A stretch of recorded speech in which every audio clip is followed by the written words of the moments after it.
నమస్తే అండి. మరి చంద్రబాబు నాయుడు గారి మీద కూటమి పరిపాలన మీద నిన్న యాంకర్ శ్యామల ప్రెస్ మీట్ పెట్టి తీవ్రమైన విమర్శలు చేశారు. మరి ఆ పార్టీకి సంబంధించిన మహిళా నాయకురాలుగా మీరు ఏ విధంగా రియాక్ట్ అవుతారు దీని మీద? యాంకర్ శ్యామల అనేది మాట్లాడినంత మాత్రం రాష్ట్ర ప్రజలు వినడానికి కానీ, రాష్ట్ర ప్రజలు పని పాట లేకుండా వీళ్ళకిలాగా ఖాళీగా కూర్చొని డబ్బులు తీసుకొని పిచ్చి పిచ్చి తప్పుడు పనులు చేసి కోట్లు వెనకాల వేసుకొని ఎవరు లేరండి. కష్టపడి బతికేవాళ్ళు ఆంధ్ర రాష్ట్ర ప్రజలు కూడా. వీళ్ళకిలాగా వెనకాల కోట్లు వెనకాల దాచుకున్న ప్రజలు ఎవరు ఇక్కడ లేరండి. ఇలాంటి చెత్తముండ్లన్నీ ప్రెస్ మీట్ పెట్టి వినాల్సిన అవసరం కానీ వినే అంత టైం కానీ రాష్ట్ర ప్రజలకు లేదని నేను తెలియజేస్తానండి. ఈరోజు ఏదైతే శ్యామల మాట్లాడుతూ ఉందో కూటమి ప్రభుత్వం మీద, ముఖ్యంగా నారా చంద్రబాబు నాయుడు గారి మీద 420 కేసు పెట్టాలంట. దేనికి 420 కేసు పెట్టాలి? 420 అనేది ఎవరికి దానికి అర్హులు? 420 అనేది ఎవరికి వర్తిస్తుంది? 420 అనే వాళ్ళు గత 5 సంవత్సరాలు ఎంతమంది ఉన్నారు? వాళ్ళ చిట్టా మేము తెలుస్తాము. మేమేం చేసామో మా చిట్టా వాళ్ళు తెలుస్తారా? 420గా దొంగతనాలు చేసి, దోపిడీలు చేసి, రౌడీ రాజకీయాలు ఎలగబెట్టి ఎక్కడ పడితే అక్కడ దాచుకున్న దౌర్భాగ్యపు ప్రభుత్వం వైఎస్ఆర్ ప్రభుత్వం గత 5 సంవత్సరాల్లో. కాబట్టి వాళ్ళు ఈరోజు 420లు మేం పెట్టాలి 420 కేసులు అయినా మేము చూసి చూడనట్టు వదిలేసి ఈరోజు సుపరిపాలన కోసం, ఆంధ్ర రాష్ట్ర అభివృద్ధి కోసం, ఆడబిడ్డల రక్షణ కోసం, ముఖ్యంగా ఆంధ్ర రాష్ట్రాన్ని ఎలా అభివృద్ధి చేయాలనే బాటలో దిశలో నడుస్తూ ఉంటే పిచ్చి ముండలు, పిచ్చి కూతలు, కారు కూతలు కూస్తూ ఉన్నాయి. మా పనేదో మేము చేసుకుంటూ పోతా ఉంటే మా నాయకుడు, మా అధినేత నారా చంద్రబాబు నాయుడు గారు 73 సంవత్సరాలైనా సరే ఈరోజు 25 సంవత్సరాల కుర్రోడిగా చక్కా పరిగెడతా ఆంధ్ర రాష్ట్ర అభివృద్ధి కోసం పనిచేస్తూ ఉంటే, రేయం పగలు కష్టపడతా ఉంటే, 18 గంటలు ఆంధ్ర రాష్ట్ర అభివృద్ధి కోసమే పనిచేస్తూ ఉంటే పిచ్చి కూతలు కూస్తూ ఉంది. ఈరోజు దీనికి ఏమన్నా సభమా అండి? అమ్మ పెట్టదంటే అడుక్కు తిన్నివ్వదంట. వీళ్ళు ఎలాగో ఏడవలేరు, వీళ్ళ మొహాలకి ఎలాగో పరిపాలించడం చేత కాదు, వీళ్ళ మొహాలకి ఎలాగో అభివృద్ధి అంటే తెలియదు, వీళ్ళ బతుకి ఎలా పరిపాలించాలో కూడా తెలియదు. ఎక్కడ పడితే అక్కడ దాచుకోవడం తప్ప తండ్రి ఉన్నప్పుడు తండ్రి పదవిని అడ్డం పెట్టుకొని, తండ్రి పార్టీని అడ్డం పెట్టుకొని, వాళ్ళ తండ్రి ఉన్నప్పుడు ఎక్కడ పడితే అక్కడ భూ కబ్జాలు చేసి, స్కాములు చేసి, కొన్ని కోట్ల రూపాయలు దోచేసి, కొన్ని నెలలు జైల్లో చెప్పుకొడుతున్నటువంటి ఈ జగన్మోహన్ రెడ్డి ఈ రోజు పేటీఎం కుక్కలు తీసుకొచ్చి ఉసుకొలిపి ప్రెస్ మీట్లు పెట్టించి 420 అని కేసు పెట్టించాలని వీళ్ళతో మాట్లాడిస్తా ఉన్నాడు. ఎంతవరకు న్యాయం అని అడుగుతా ఉన్నా. ఈరోజు 420 అనేది కేవలం జగన్మోహన్ రెడ్డి మాత్రమే అర్హుడు. 420 అనేది వైసీపీ కుక్కలకు మాత్రమే అర్హులు. 420 అనేది జగన్మోహన్ రెడ్డి పేటీఎం బ్యాచ్ అందరికి కూడా, పేటీఎం కుక్కలందరికి కూడా 420 కేసు పెట్టాలి.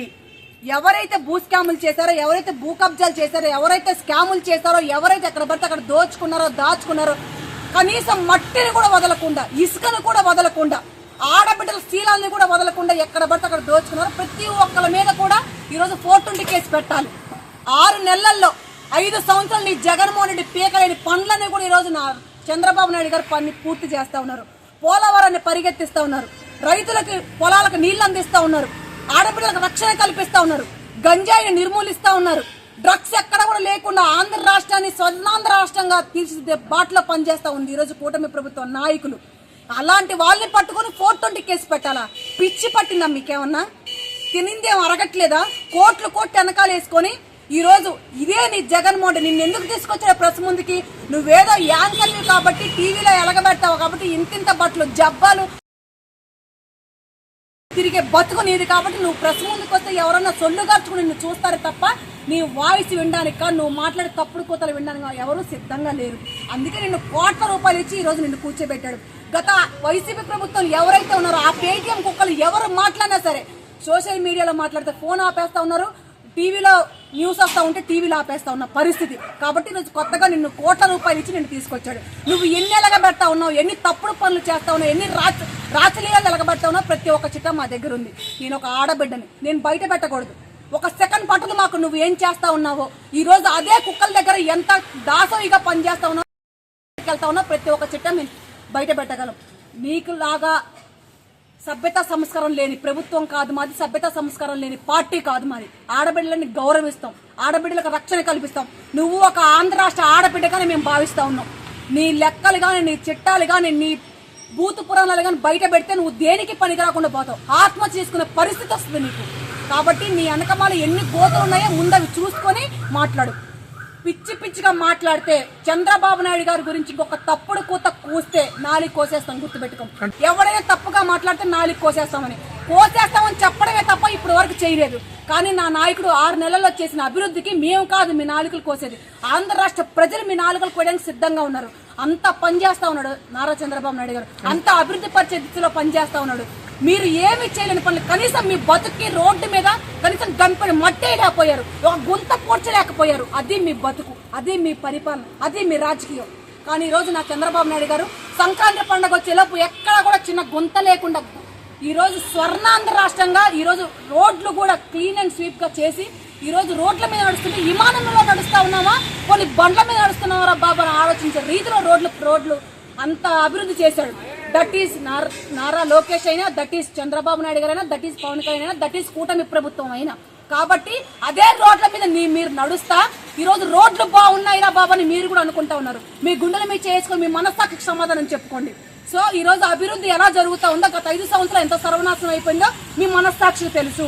వాగామంటే వాగామని కాదు, ప్రెస్ ముందుకు వచ్చామో డబ్బులు తీసుకొని చిల్లర రూపాయలకి పేలాలు చచ్చిపోయిన వాళ్ళ శవాల మీద పేలాలు ఎరుకుతున్నట్టు మీరు జగన్మోహన్ రెడ్డి దగ్గర చిల్లర డబ్బులు తీసుకొని పిచ్చి వాగుడు వాగితే పద్ధతిగా ఉండదని తెలియజేస్తా ఉన్నాను. అంటే ఇచ్చిన హామీలన్నీ కూడా 6 నెలల్లోనే గాలికి వదిలేశారు. సూపర్ 6 ఏమైంది చంద్రబాబు అని అంటూ కూడా ఆవిడ ప్రశ్నిస్తా ఉంది. ఎలా చూడొచ్చు మరి? ఈ శ్యామల అనేది నిన్నగాక మొన్న రాజకీయాలు పెట్టడానికి వచ్చిందండి. కొత్త ఉడుకు రక్తం కదా, ఉడికిపోతూ ఉంటుంది, కొత్తలు ఆడుతూ ఉంటుంది పాపకి. ఇంకా ఆకు మేకు ఏం తెలియదు కదా దీనికి, అందుకే పిచ్చివాగుడు వాగుతూ ఉంది. ఈ రోజు ఏదైతే కూటమి ప్రభుత్వం ఉందో 6 నెలల్లో నీ జగన్మోహన్ రెడ్డి చేయలేని పనులన్నీ కూడా 6 నెలల్లో చేసి చూపించాడు నా నాయకుడు. ఏ రాష్ట్రంలో అయినా సరే 6 నెలల్లో ఇంత అభివృద్ధి చేశాడని ఎక్కడైనా యావత్ భారతదేశంలో చూపించగలవా? మన దేశంలో కాను ఇతర దేశాలలోనే సరే 6 నెలల్లో ఇంత పని, ఇంత అభివృద్ధి, ఇంత పనితీరు ఏ నాయకుడి దగ్గరైనా, ఏ ముఖ్యమంత్రి దగ్గరైనా ఉందా? చూపించగలరా? మీరు ఛాలెంజ్ విసురుతా ఉన్నా, నేను సిద్ధం. మీరు సిద్ధమా? నా నాయకుడు 6 నెలల్లో ఎంత చేశాడో నేను చూపిస్తా. అది చూసి తట్టుకునే శక్తిగా, ధైర్యంగా మీకుందని అడుగుతా ఉన్నాను. ఈ రోజు సూపర్ 6 అనే పథకాలు 1 by 1 రిలీజ్ చేస్తాడు. గత 5 సంవత్సరాలు ఉండుకుని జగన్మోహన్ రెడ్డి ఏమీ పీకలేకపోయాడు. అక్కడ దాకేందుకు అవ్వాతాతల్ని మాయ చేసి మబ్బి పెట్టి ఆ ఆడబిడ్డల్ని కూడా ఓట్లు దండుకోవడం కోసం మీకు 3,000 రూపాయలు పెన్షన్ ఇస్తానని చెప్పి 5 సంవత్సరాలు ముక్కి మూలిగిన బతుకుని జగన్మోహన్ రెడ్డి. ఈ రోజు నా నాయకుడు అధికారంలోకి రాకముందు 2 నెలల క్రితం నుంచి 4,000 రూపాయలు పెన్షన్ తెల్లవారక ముందే తలుపులు కొట్టి ఇంటింటికి ఇస్తా ఉన్నారు నా తెలుగుదేశం పార్టీ కూటమి నాయకులు, సచివాలయ సిబ్బంది. అది కదా మంచి ప్రభుత్వం అంటే. అందుకే కదా ఇది మంచి ప్రభుత్వం అని ఆంధ్ర రాష్ట్ర ప్రజలు అంటా ఉన్నారు. ఈరోజు అది చూసి ఓరవలేకపోతా ఉన్నారు, అది వింటా మీరు సహించలేకపోతా ఉన్నారు. ఈరోజు పొద్దున్నే ఏదైతే పింఛన్ ఇస్తా ఉన్నారో ఎంత మంచి కార్యక్రమం. ఇది మొన్ననే రిలీజ్ చేశారు. 1వ తారీఖు కాదు 30వ తారీఖు కానీ 31వ తారీఖు కానీ తెల్లవారుజామునే పింఛన్ ఇవ్వాలని చంద్రబాబు నాయుడు గారు ఆదేశాలు ఇచ్చారు. అలాగే ఈ నెల జనవరి 1 నుంచి డిసెంబర్ 31వ తారీఖు పింఛన్లు ఇచ్చారు ప్రతి ఒక్క అర్హులందరికీ కూడా. అది కదా నాయకుడు అంటే, అది కదా పనితీరంటే. ఆయన చూసి నేర్చుకోండి, అంతేగాని పిచ్చి కూతలు కారు కూతలు కూస్తే పద్ధతిగా ఉండదని హెచ్చరిస్తా ఉన్నాను.